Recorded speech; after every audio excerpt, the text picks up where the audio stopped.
FM 104.5 เมกะเฮิรตซ์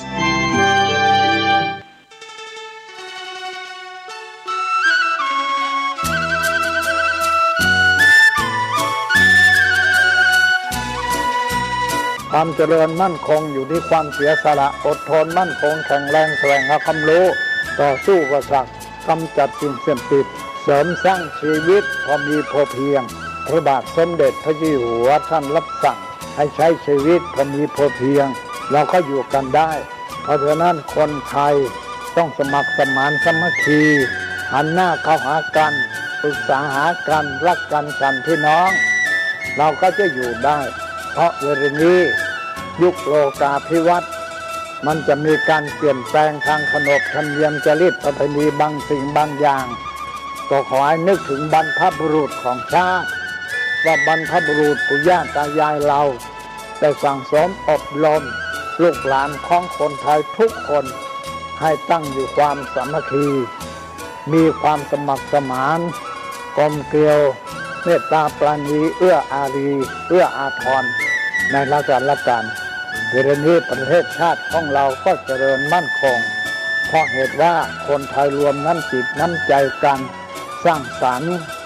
ความเจริญงอกงามเพื่อความเจริญงอกงามแก่ชาติพระพุทธศาสนาสำนักงานของพระมหากษัตริย์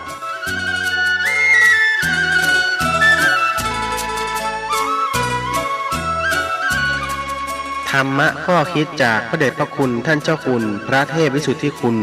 ด้วยความปรารถนาดีจากสถานีวิทยุพระพุทธศาสนาคลื่นธรรมะเพื่อประชาชน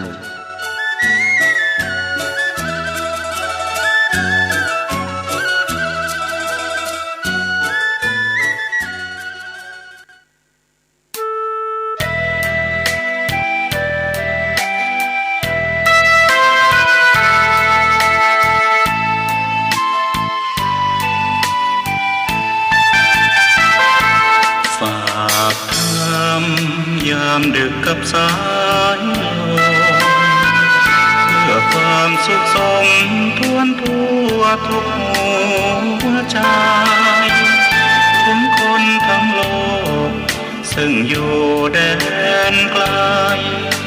จากคณะสงฆ์เชียงใหม่ที่ได้ตั้งใจเทศน์กลอนป่านนี้ศรัทธาลับหรือยังหรือกำลังฟังคลื่นนี้กันอยู่หนอขอจงตั้งใจฟังให้เพียงพอฟังด้วยหัวใจจดจ่ออย่าท้อและถอยเลยคืนไหนถ้ามีเวลาว่างจดหมายมาบ้างอย่าทำเงียบเฉยหรือโทรศัพท์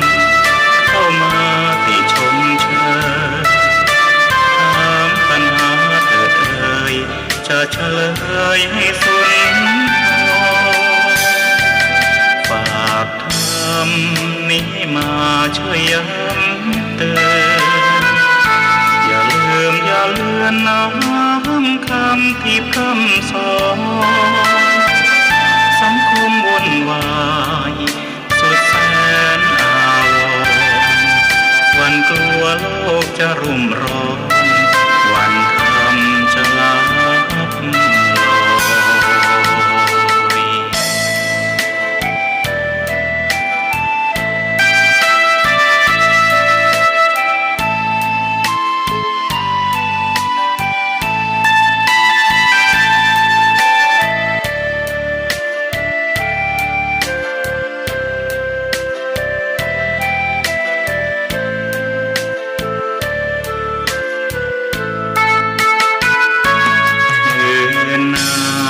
ยถ้ามีเวลาว่า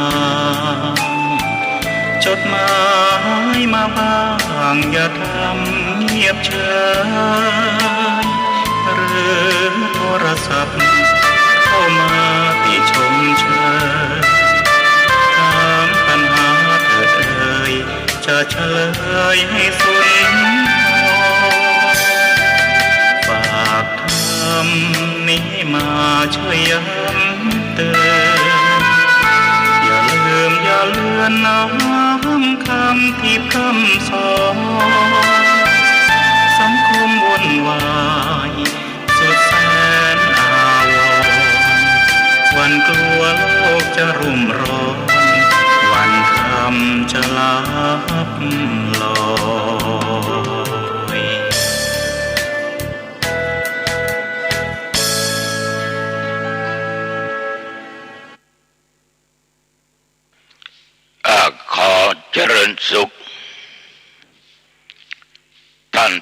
ศาสนิกชนท่านผู้ฟังทั้งหลายทุกท่านทุกคนต่อไปนี้ญาติโยมจะได้ฟังธรรมะในรายการธรรมะก่อนนอนณทางสถานีวิทยุศูนย์การเผยแผ่ธรรมวัดฝายหินในคลื่น 104.50 จากตู้เจ้าวัดหนองตองหางดงจังหวัดเชียงใหม่วันนี้ญาติโยมก็ตรงกับวันอังคารทุกวันอังคารนั้นก็มาพบกันเป็นประจำในเวลาเดียวกันนี้ขอให้ญาติให้โยมที่ติดตามฟังรายการนี้จงตั้งจิตตั้งใจโยมจะอยู่อิริยาบถไหนบทใดก็ได้จะนั่งฟังก็ดียืนฟังก็ได้ถ้าไม่ปวดแข้งปวดขาถ้าอยากจะสบายก็นอนฟังถ้าเผลอหลับก็ยิ่งดีเอาธรรมะกล่อมนอนจะทำการทำงานไปด้วยฟังธรรมะไปด้วยก็ดีเพราะอันนี้เป็นสไตล์ของตุเจ้าวัดหนองตองฟังแบบสบายโดยที่ญาติโยมไม่ต้องซีเรียสไม่ต้องคิดให้มากไม่ต้องกลัวเป็นบาปเป็นกรรมอะไรหรอกเพราะเราไม่ได้สร้างความชั่วเราทำความดีเราฟังเทศน์ฟังธรรมเราอยู่บ้านเราก็ต้องฟังแบบสบายถ้ามันปวดเราก็เปลี่ยนอิริยาบถยืนนานๆฟังมันปวดก็นั่งลงนั่งนานมันปวดแข้งปวดขาอีกก็ยืนเดินไปมาใกล้ๆกับวิทยุแต่ว่าต้องทำจิตใจให้สงบสุสังละพเตปุญญังการฟังด้วยดีย่อมเกิดบุญสุสังละพเตปัญญังการฟังด้วยดีย่อมเกิดปัญญาโยมจะอยู่ในอริยบทใดก็ตามถ้าญาติโยมมีความตั้งใจฟังบุญก็เกิดปัญญาก็ได้แต่ถ้าหากว่าโยมไม่ได้ฟังไม่สนใจอะไรนะบุญและปัญญาอันเกิดจากการฟังก็ไม่เกิดกับญาติกับโยมต้องขอบใจต่อเจ้าหน้าที่ทั้งภายในและภายนอกบรรพชิตและคฤหัสถ์ที่มีน้ำจิตน้ำใจเปิดเทปเสียงธรรมะนี้ให้แก่ญาติโยมที่อยู่ทางบ้านได้รับฟังกันตัวเจ้าก็ต้องขอบใจต่อญาติต่อโยมทุกท่านทุกคนทุกสารทิศไม่ว่าใกล้หรือไกลจะเป็นเชียงใหม่ลำปางลำพูนแพร่น่านเชียงรายพะเยาต่างประเทศอยู่ที่ไหนทิศใดก็ตามถ้าเสียงธรรมไม่ไปถึงญาติโยมได้ยินได้ฟังก็ต้องขออนุโมทนาเป็นอย่างมากสำหรับรายการนี้เป็นรายการบันทึกเทปเสียงอย่างธรรมะไม่ใช่เป็นรายการสดนะก็ต้องขอชี้แจงให้ญาติโยมได้รับทราบเพราะอะไรจึงพูด เอิญว่ามีญาติโยม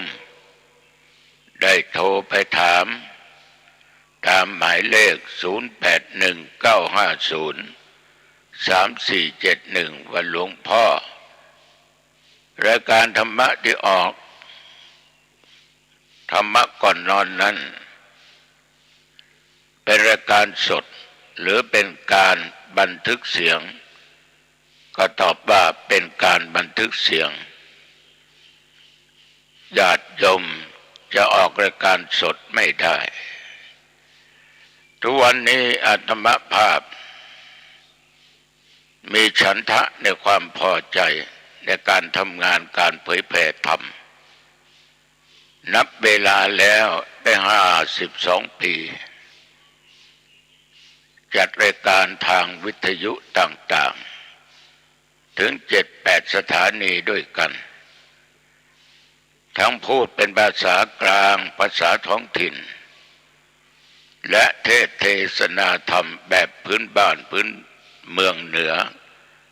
พระธรรมาเป็นคนเมืองเหนือก็จัดออกรายการทางวิทยุหลายสถานีด้วยกันพี่น้องประชาชนญาติโยมทั้งหลายระยะนี้โควิด-19ไม่ใช่ว่ามันหายนะมันก็มีอยู่แพร่หลายไปทุกตำบลทุกหมู่บ้านทุกอำเภอทั่วจังหวัดทุกจังหวัดแล้วก็ทั่วโลกหลายประเทศก็ยังไม่ได้หายไปแต่ว่ามัน2-3 ปีแล้วส่วนมากพี่น้องชาวไทยทุกคนก็ฉีดยากันได้ยี่ห้อแตกต่างกันไปสำหรับอาตมาภาพ2 เข็มนะไฟเซอร์โยมก็ถามว่าหลวงพ่อจะเอาเข็มที่3ไหมก็บอกว่ากำลังพิจารณาไปโยมได้พบได้ปะได้มาหลายคนก็พูดว่าหลวงพ่อพอแล้วไม่ต้องเอา3 เข็ม4 เข็มฉีดกี่เข็มมันก็ติดญาติโยมก็แสดงว่าฉีดก็ติดไม่ฉีดก็เป็นแต่ฉีดนั้นแทนที่มันจะหนักกลับกลายเป็นเบาไปต่างก็วิพากษ์วิจารณ์กันว่าไอ้เชื้อเหล่านี้จะไปสะสมในร่างกายผลมันจะออก2-3 ปีไปข้างหน้าเลือดจะเป็นลิ่มจะหนืดบางคนก็บอกว่าไม่ต้องกลัวหลวงพ่อเขามียาแพทย์แผนไทยก็มีแพทย์แผนปัจจุบันก็มีไม่เป็นไรอาตมาดีใจนะ3 ปีมาปีนี้พี่น้องชาวไทยที่เป็นชาวพุทธมันไม่ได้ทำบุญทำกุศลกันมางานประเพณีต่างๆงดแม้แต่งานทำบุญศพก็ยังงดนิมนต์ทุกเจ้าวัดอื่นมาญาติพี่น้องก็ไม่ค่อยมากลัวติดโควิดกันขนาดในงานศพต้องเหมาเข้ากล่องเลี้ยงกันญาติโยมเหมาเข้ากล่องเลี้ยงมันก็ดีง่ายไม่ต้องล้างถ้วยล้างชามแต่ว่าคนมาในงานนั้นเราเหมาเข้ากล่อง500 กล่อง50 บาทก็25,000เงิน25,000เราก็แจกให้ท่านที่มาในงานศพได้คนกล่อง2 กล่องบางคนโลภมากเอาเสีย3บางคนจะพาเผลอเอาไป4เดี๋ยวก็หิ้วกลับบ้านไม่อยู่ดูการเผาศพกลับบ้านก็ดีเอาไปเลี้ยงครอบครัว พี่น้องญาติโยมทั้งหลาย ปัญหาต่างๆมันเกิดขึ้นกับคนทุกคนคือรายรับกับรายจ่ายรายรับมันได้น้อยแต่รายจ่ายมันปกติยิ่งในยุคปัจจุบันอะไรก็แพงเนื้อสัตว์ก็แพงปลาก็แพงสิ่งของทุกสิ่งทุกอย่างเครื่องใช้ในครัวขึ้นราคาหมดแม้แต่น้ำมันรถก็ยังแพงโยมทั้งหลายชาวบ้านนั้นทำการทำงานค่าจ้างก็เท่าเดิมถ้าคิดขึ้นค่าจ้างไปอีกของก็พุ่งขึ้นไปอีกน้ำมันขึ้นของก็แพงขึ้นไปอีกเวลาน้ำมันลดลงหลาย10%ราคาสินค้าอยู่เท่าเดิมไม่ลดค่าจ้างก็อยู่เท่าเดิมไม่ลดฉะนั้นมันก็สมดุลกันมันรอจังหวะรอโอกาสเวลาแต่มาปัจจุบันนี้โรงงานต่างๆโรงแรมอะไรก็ตามกิจกรรมกิจการร้านอาหารก็ตามก็เปิดกันคนก็ได้ไปทำการทำงานกันตามปกติแต่ดีใจที่ท่านทั้งหลายมีสติไม่ประมาทกาดไม่ตกต้องขอขอบใจเป็นอย่างมากทุกคนบอกว่าไม่กลัวหลวงพ่อให้มันเป็นโรคประจำท้องถิ่นไปเหมือนกับเป็นโรคไข้หวัดใหญ่ไม่กลัวโรงพยาบาลเขาแจกยานี่มาเราก็ทำขึ้นหาซื้อมาดื่มมากินมาทานได้2-3 วันมันก็หายญาติโยมบางคนมีโรคเยอะมันก็ตายพูดถึงเรื่องตายมันก็เป็นเรื่องธรรมดามนุษย์เกิดมาก็แก่แล้วก็เจ็บแล้วมันก็จะต้องตายฉะนั้นก่อนที่เราจะต้องตายต้องเตรียมตัวตายเตรียมไว้ญาติโยมต้องมีหลักธรรมะต้องมีศีลอยู่ในจิตในใจเตรียมให้พร้อมถ้าเราเตรียมในสิ่งที่ดีเราตายไปก็ไปทางที่ดีทางสุคติมีความสุขถ้ายังไม่ตายเตรียมในสิ่งที่ไม่ดีมีแต่บาปแต่กรรมชั่วตายไปมันก็ไปในทางที่ไม่ดีในทางทุกขติก็สุดแล้วแต่ญาติโยมจะเลือกเอาว่าจะเดินไปทางไหนรายการนี้ฝากข้อคิดธรรมะ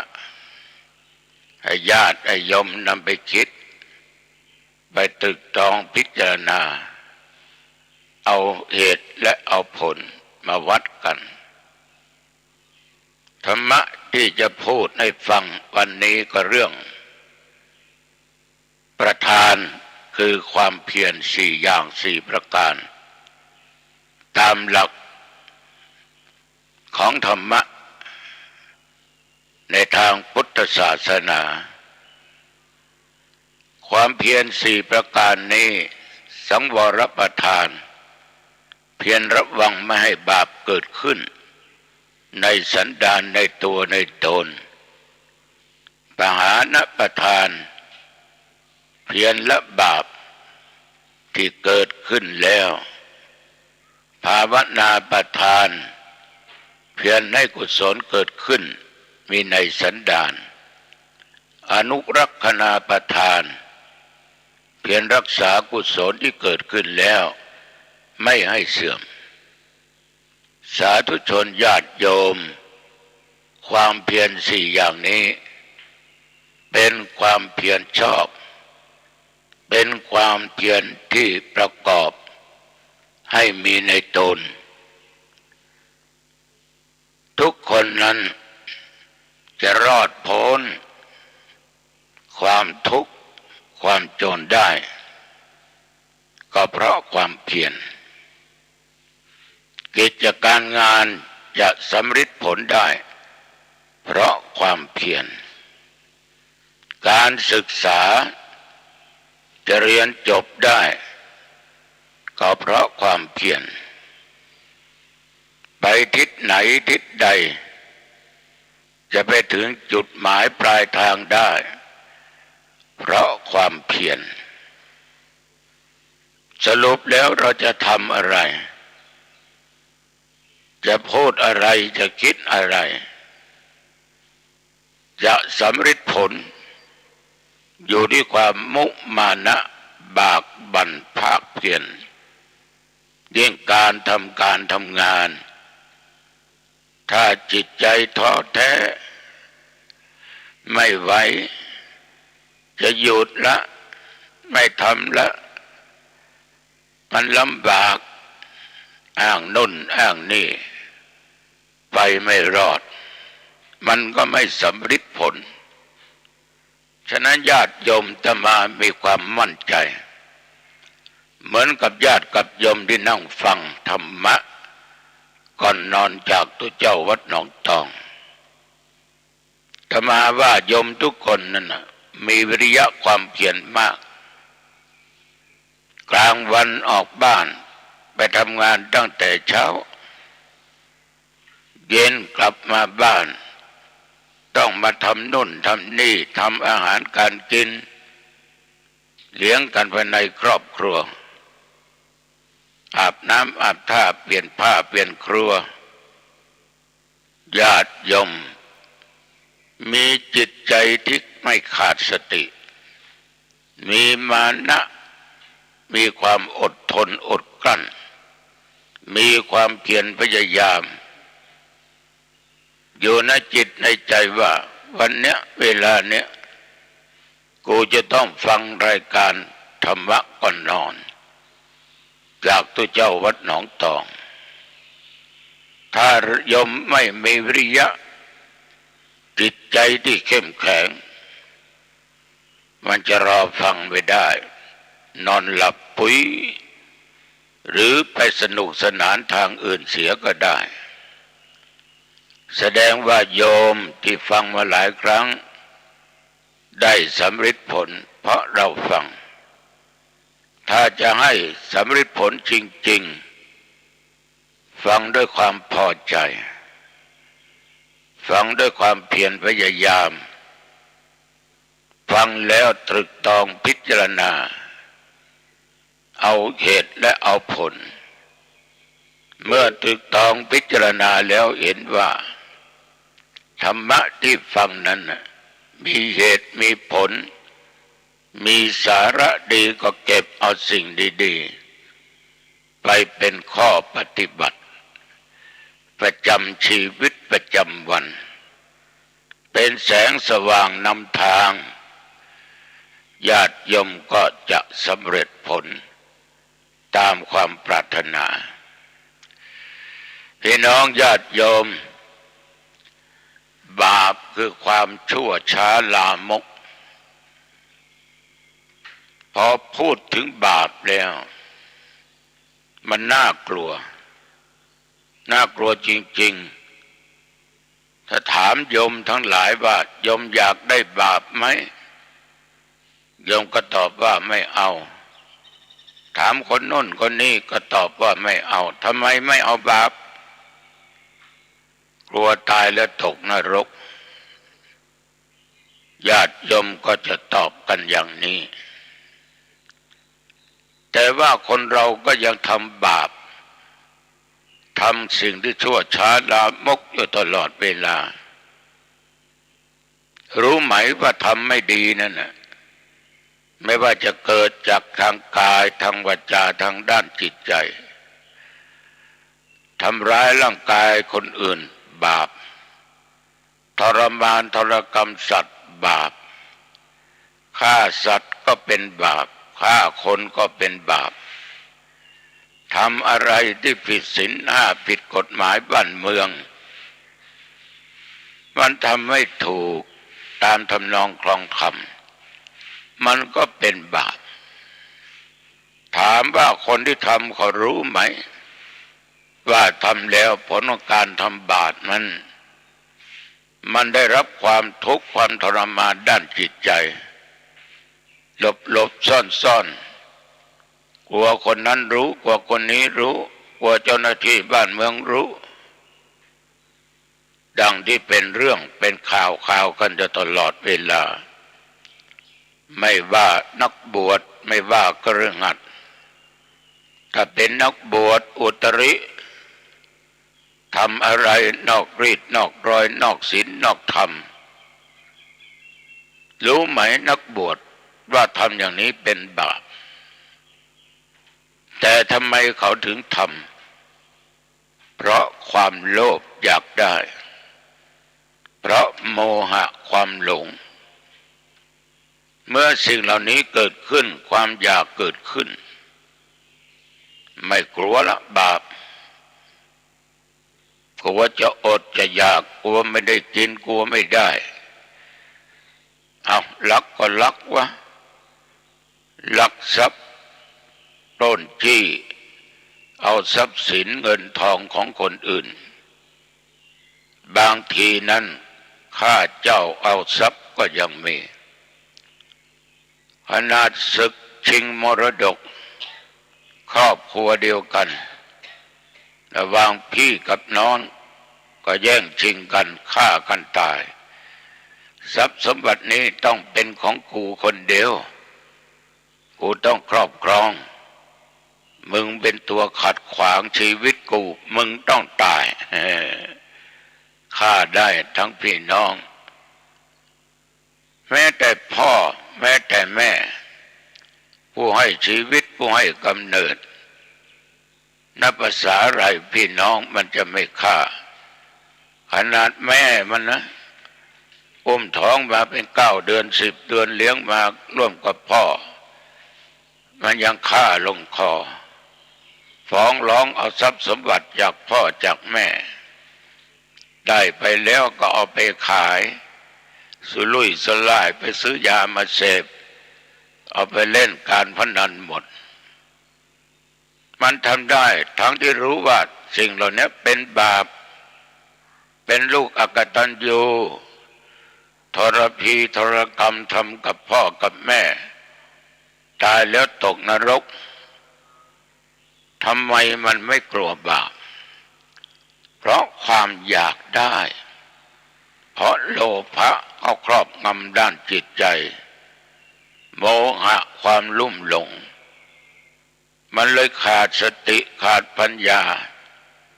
จึงทำบาปทำกรรมได้ฉะนั้นญาติโยมท่านผู้ฟังลูกบางคนด่าพ่อด่าแม่โยมบางคนด่าพระด่าเณรด่านักบวชสังคมปัจจุบันนี้ด่าเป็นว่าเล่นญาติโยมดูข่าวคนบางคนหลงตัวอาหารการด่าว่าไอ้นั่นไอ้นี่ไอ้หัวโล้นญาติโยมเรารู้ว่าเขาทำผิดเราก็ซ้ำเติมเขาแต่หารู้ไม่ว่าบาปกรรมที่เราสร้างนั่นนะมันก็ต้องตกเป็นของเราอีกส่วนหนึ่งและก็ไม่รู้ว่ามันเป็นเจ้ากรรมนายเวรกันมาแต่ชาติไหนชาติใดสิ่งเหล่านี้เขาสร้างร่วมกันมาในอดีตชาติตัวเจ้าองค์นี้คงได้สร้างบาปกรรมกับโยมคนนี้โยมคนนี้อาจจะได้สร้างบาปกรรมกับพระองค์นี้ก็เลยมาสร้างกันในชาตินี้ญาติโยมต้องหลีกต้องหนีต้องห่างให้ไกลนะอย่าไปแปดเปื้อนเด็ดขาดเพราะคนเขาสร้างกรรมสร้างเวรร่วมกันมาเกิดมายังมาสร้างอีกมันก็หนักลงไปอีกทุกภพทุกชาติฉะนั้นญาติโยมด่าคนอื่นว่าให้เขา บางคนอีเหนาเป็นเองว่าคนอื่นได้แต่ไม่เคยเตือนตนสอนตนมัวแต่จับผิดคนอื่นสำหรับตัวเองทำผิดก็ว่าถูกทำบาปก็ว่าบุญคนอื่นทำบุญก็ว่าทำบาปเมื่อมันมองตรงกันข้ามอย่างนี้มันก็สร้างบาปสร้างกรรมอาฆาตพยาบาทจองเวรจองกรรมกันไปทุกภพทุกชาติยิ่งลูกเต้าด่าพ่อด่าแม่ฆ่าพ่อฆ่าแม่ยิ่งเป็นกรรมที่หนักเราไม่ควรจะกระทำอย่างนั้นเพราะมันเป็นบาปหนาบาปหนักฉะนั้นสาธุชนญาติโยมบาปใดกรรมชั่วใดที่มันเกิดขึ้นทางกายทางวาจาทางด้านจิตใจของเราต้องใช้หลักธรรมปหานประทานละเสียในสิ่งเหล่านั้นไม่ให้บาปมันเกิดขึ้นอย่าให้มันเกิดขึ้นทางกายวาจาใจต่อไปถ้าเรารู้ว่าในชีวิตที่ผ่านมานั้นมีแต่ทำบาปทำความชั่วผิดศีลผิดธรรมผิดกฎหมายเรารู้ทั้งรู้เราต้องละต้องหนีห่างให้ไกลญาติโยมบางท่านก็มักจะพูดว่าไหนก็ไหนแล้วชั่วก็ให้มันชั่วไปเลยทำดีคงไม่ได้แล้วกูนี่ได้ญาติโยมองคุลิมานนี่ฆ่าคนถึง999 คนแต่จริงฆ่ามากกว่านั้นยังหยุดในการทำบาปทำกรรมชั่วได้ในที่สุด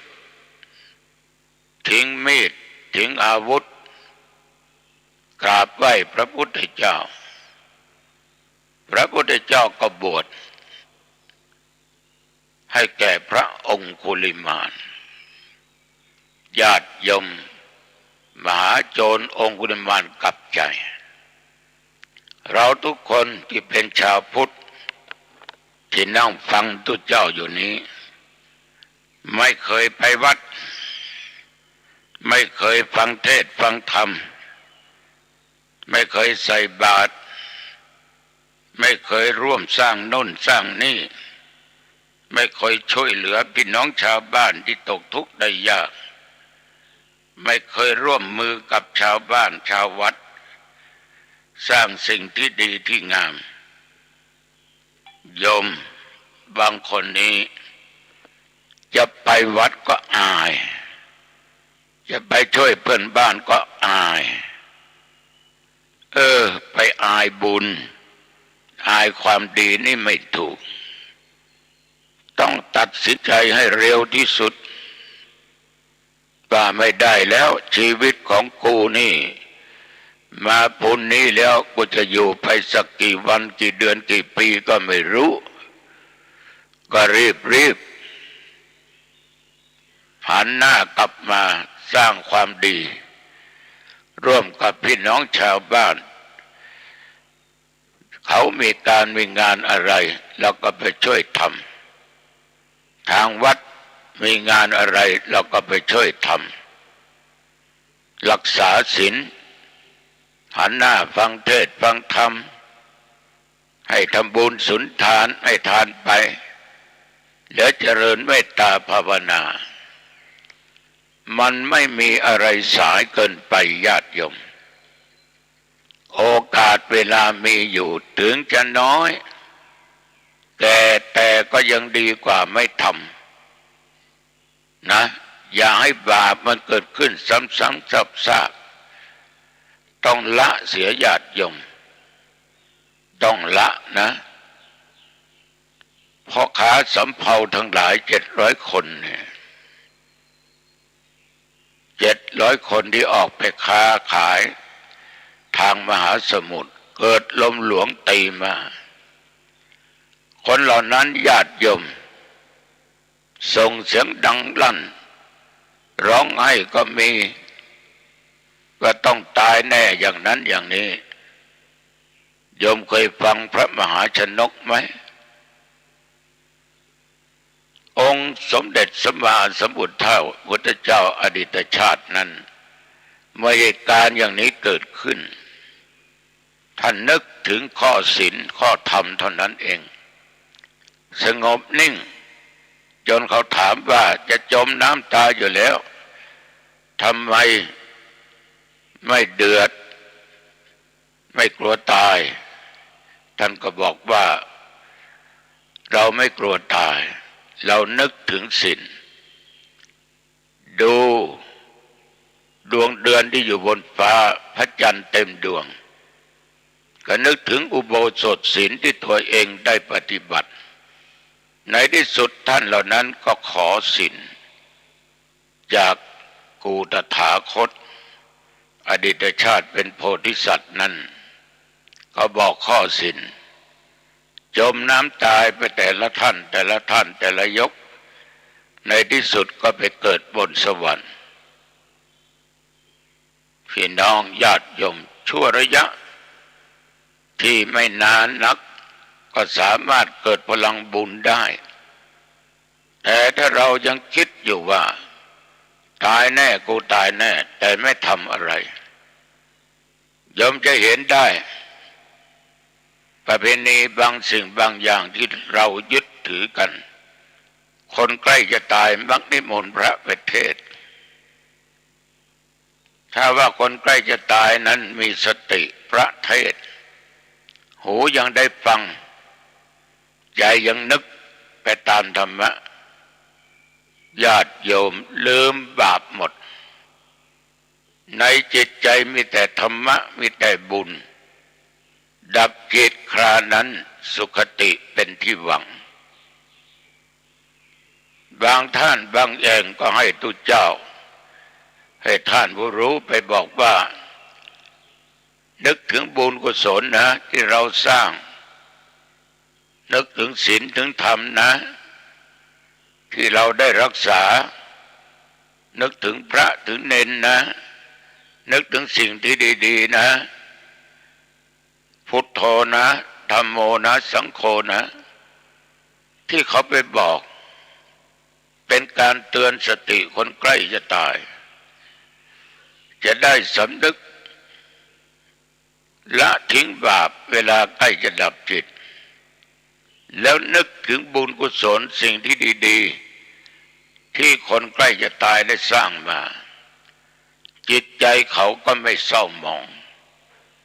ก็จะนำเขาไปสู่ทางสุคติได้ญาติโยมบั้นปลายแห่งชีวิตก็สำคัญฉะนั้นจงละบาปแล้วอย่าให้บาปเกิดขึ้นซ้ำๆซากๆให้รีบทำบุญเสียอันไหนอันใดที่มันเป็นบุญเป็นกุศลเราก็ต้องเพียรพยายามทำบุญกุศลคุณงามความดีนั้นให้เกิดขึ้นในสันดานของเราเช่นว่าญาติโยมเคยให้ทานทำบุญตักบาตรเคยถวายอาหารเพลแด่พระสงฆ์พระเณรเคยไหว้พระสวดมนต์รักษาศีล5ศีล8ฟังเทศน์ฟังธรรม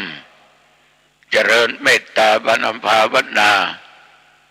ช่วยเหลือพี่น้องชาวบ้านอุปถากอุปถัมภ์บำรุงพุทธศาสนาโยมเคยทำมาต้องรักษาสิ่งเหล่านี้จิตใจอย่าหวั่นไหวอย่าหันเหไปในทางที่ชั่วที่เป็นบาปต้องตั้งอกตั้งใจทำบุญรักษาศีลได้บุญง่ายเจริญภาวนาก็ได้บุญง่ายไม่ต้องลงทุนลงแรงเหมือนกับเราให้ทานเราให้ทานนั้นญาติโยมต้องหมดสิ่งของหมดเงินหมดทองแต่ปัจ จัยสิ่งของเงินทองที่เรามีนั้นก็เราได้สร้างไว้ในอดีตชาติไหนก็ได้เกิดมาชาตินี้เราจึงมีเงินมีทองมีปัจจัยมีสิ่งของมากอยากได้อะไรเราก็ได้ค้าขายก็ได้กำไรจะทำสวนก็ได้กำไรไม่ขาดทุนเพราะมันเป็นบุญของเราที่สร้างไว้ฉะนั้นโยมเคยใส่บาตรก็ต้องใส่บาตรเคยไปวัดอย่าละอย่าไปฟังคนพาลนะมันจะพาไปทางผิดให้ฟังบัณฑิตจะพาไปหาผลเสียดายญาติโยมไม่ใช่นั่งที่นี่นะเคยไปวัดไหว้พระสวดมนต์รักษาศีลภาวนามาตั้งหลายปีนะต่อมาหายไม่ไปเวลาเจอตัวเจ้าถามเอาโยมทำไมไม่เห็นไปวัดล่ะระยะนี้เป็นปีหายไปไหนไม่ว่างท่านเลยไม่ได้ไปอ๋องั้นเหรอที่ไม่ว่างสืบเสาะมาเป็นว่าไม่ว่าวันศีลวันพระวันธรรมวันอะไรก็ตามไปเที่ยวกับเพื่อนฝูงเพราะคนผ่านชักจูงไปในทางที่ไม่ดีที่เป็นบาปเข้าบ่อนการพนันบ้างเที่ยวทำบาร์ทำคลับทำร้านอาหารไปเคล้าเกลียกับผู้หญิงผู้ชายไปเต้นไปลำเพราะคนผ่านจะบอกว่ามีสตางค์แล้วไม่ช้าเราก็ตายหาความสุขใส่ตัวเยอะๆนี่ไปเล่นด้วยกันเอาไหมไปเที่ยวด้วยกันนะสนุกสนานหาความสุขเพราะเราจะอยู่ได้กี่วันกี่เดือนกี่ปีก็ไม่รู้เลยหลงระเริงไปตามคำพูดของคนผ่านและทิ้งความดีของตัวเองที่เคยสร้างเคยเข้าวัดเคยฟังเทศน์ไหว้พระสวดมนต์รักษาศีล5อุโบสถศีล8เคยเจริญเมตตาภาวนาทิ้งหมดเพราะไปตามคนผ่านเสียดายเวลาญาติโยมขึ้นต้นไม้จะถึงยอดไม้อยู่แล้วไปถึงกึ่งกลางดันตกต้นไม้ลงมาน่าเสียดายนะโยมนะที่นั่งฟังอาตมภาพนี่เป็นยังไงญาติโยมมีไหมถ้ามีก็รีบแก้ไขนะเราเคยสร้างคุณงามความดีทำบุญทำกุศลให้ทานรักษาศีลฟังเทศน์ฟังธรรมเจริญเมตตาภาวนามาเราก็สร้างมันต่อไปทำมันต่อไปรักษามันต่อไปซึ่งธรรมะบอกว่าภาวนาประทานเพียรให้กุศลเกิดขึ้นในสันดานอนุรักขณาประทานเพียรรักษาความดีที่เกิดขึ้นแล้วไม่ให้เสื่อมไม่ให้สูญหายญาติโยมทั้งหลายเราต้องพยายามทำด้วยน้ำจิตน้ำใจที่เด็ดเดี่ยวของเราด้วยความบักบั่นมั่นคงต้องฝ่าฟันอุปสรรคต่างๆให้ได้ให้สำเร็จกิจที่ชอบทำไปเถิดญาติโยมไม่ว่าจะเป็นความเพียรทางไหนก็ตามละความชั่วทำความดีเราเกิดมาเป็นคนมีหน้าที่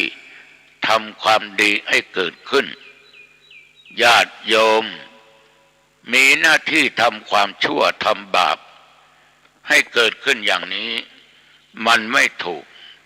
มันผิดรู้ว่าผิดต้องกลับเร็วๆหน่อยอย่าช้าคำว่าสายนั้นมันไม่มีการระวังบาปอกุศลไม่ให้เกิดขึ้น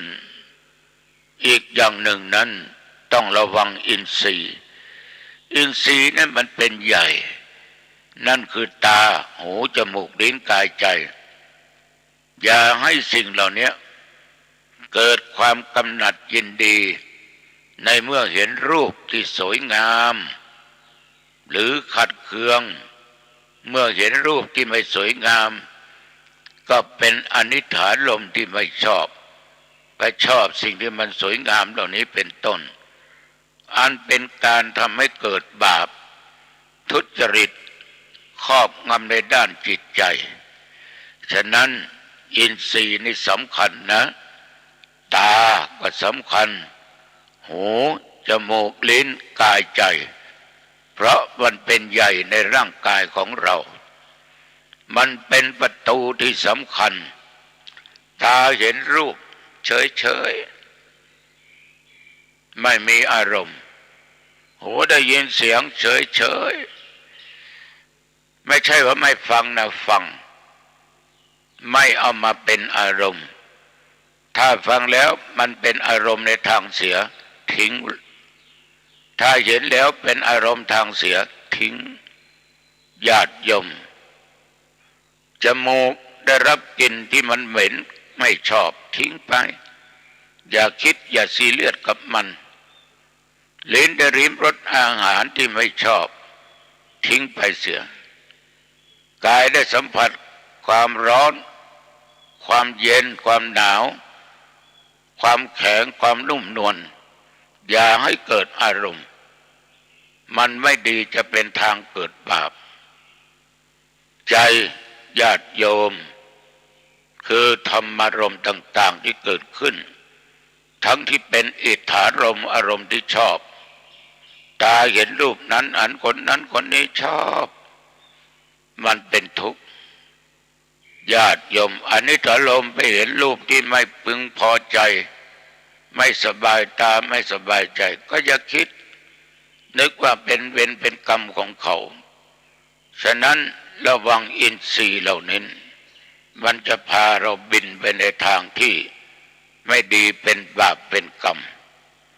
ญาติโยมสาธุชนท่านผู้ฟังทั้งหลายในวันนี้อาตมาภาพก็ได้นำเอาธรรมะเล็กๆน้อยๆมาฝากกับญาติกับโยมฟังแล้วจงนำไปคิดพิจารณาถ้าใครมีอะไรอยากจะโทรสอบถามก็หมายเลขนะ081-950-3471ระยะนี้ธรรมากำลังสร้างบุญสร้างกุศลสร้างที่ศึกษาธรรมปฏิบัติธรรมใครจะร่วมสร้างบุญกุศลกับอาตมภาพก็โทรแจ้งได้นะตามกำลังตามอัตภาพพี่น้องญาติโยมเราชักชวนเชิญชวนทำบุญทำในสิ่งที่ดีเราไม่ได้ชักชวนญาติโยมไปทำบาปทำชั่วไปทำในสิ่งที่ไม่ดีฉะนั้นในวันนี้เวลานี้ณทางสถานีวิทยุแห่งนี้ขอฝากธรรมะกับญาติกับโยมเวลานี้ญาติโยมอยากจะพักผ่อนอยากจะสงบกายใจโยมก็ทำได้นะถ้าเป็นเวลากลางค่ำกลางคืนดึกแล้วจะเข้านอนแล้วปิดประตูบ้านให้เรียบร้อยปิดประตูหอเรือนหน้าต่างให้เรียบร้อยเก็บของมีค่าให้เรียบร้อยแต่ของใดที่โยมจะใช้พรุ่งนี้เก็บไว้ที่มันเห็นได้ง่ายๆเผื่อว่ากันลืมโยมจะทำอะไรก็ทำอาบน้ำอาบท่าใส่ผ้าเปลี่ยนผ้าปะแป้งก็ตามที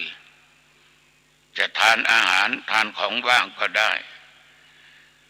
นอกจากนั้นโยมก็เข้าห้องพระเข้าห้องนอนไหว้พระ5 หนสวดมนต์3 จบไม่ต้องกำหนดเวลา ให้โยมไหว้พระพุทธประธรรมประสงค์3 หนแล้วไหว้พ่อไหว้แม่อีก1 หนไหว้ครูบาอาจารย์อุปัชฌยะอีก1 ครั้งแล้วโยมก็ตั้งใจสวดมนต์ตั้งนะโม3 จบพุทธังสรณังธัมมังสังฆังทุติตติแล้วสวดบทพุทธคุณธรรมคุณสังฆคุณอิติปิโสสวากขาโตสุปฏิปันโนจบไม่ต้องกำหนดเวลาในการนั่งหรือนอนสมาธิทำจิตใจให้ตั้งมั่นไม่หวั่นไหวไปตามอารมณ์ได้กี่วินาทีกี่นาทีสุดแล้วแต่ไม่ต้องไปกำหนดเวลาเดี๋ยวจิตใจโยมจะกระวนกระวายในสิ่งที่เรากำหนดแล้วก็แผ่เมตตาให้แก่ผู้มีพระคุณแก่พ่อแก่แม่บรรพบุรุษปู่ย่าตายายครูบาอาจารย์เพื่อนรักที่ตายจากกันไปสรรพสัตว์สัตว์มนุษย์แผ่บุญกุศลให้เขาทำจิตเราให้ใสสะอาดเทบุตรเทวดาเทพาอารักษ์เจ้ากรรมนายเวรแผ่เมตตาแก่ตัวเองว่าขอข้าพเจ้าจงเป็นสุขอย่าได้ทุกข์กายทุกข์ใจไม่ว่าชาตินี้ภพนี้หรือชาติหน้าภพหน้าเกิดมาชาติไหนก็ได้พบพระศรีอานหรือพระศรีริยเมตไตรข้าพเจ้าขอตั้งใจรักษาศีลให้ทานเจริญเมตตาภาวนาทำบุญสนทานจะละบาปแล้วก็หาบุญอยู่แล้วญาติโยมก็ตั้งจิตอธิษฐานสิ่งใดที่ชอบด้วยธรรมพุทธังสรณังศักดิ์สิทธิ์ขอให้สำเร็จผลทุกคนธัมมังสรณังศักดิ์สิทธิ์ขอโยมจงสำเร็จผลสังฆังสรณังศักดิ์สิทธิ์โยมคิดสิ่งใดจงสำเร็จผลในสิ่งนั้นอายุวันโนสุขังพลังพบกันใหม่ญาติโยมโอกาสหน้าเจริญพร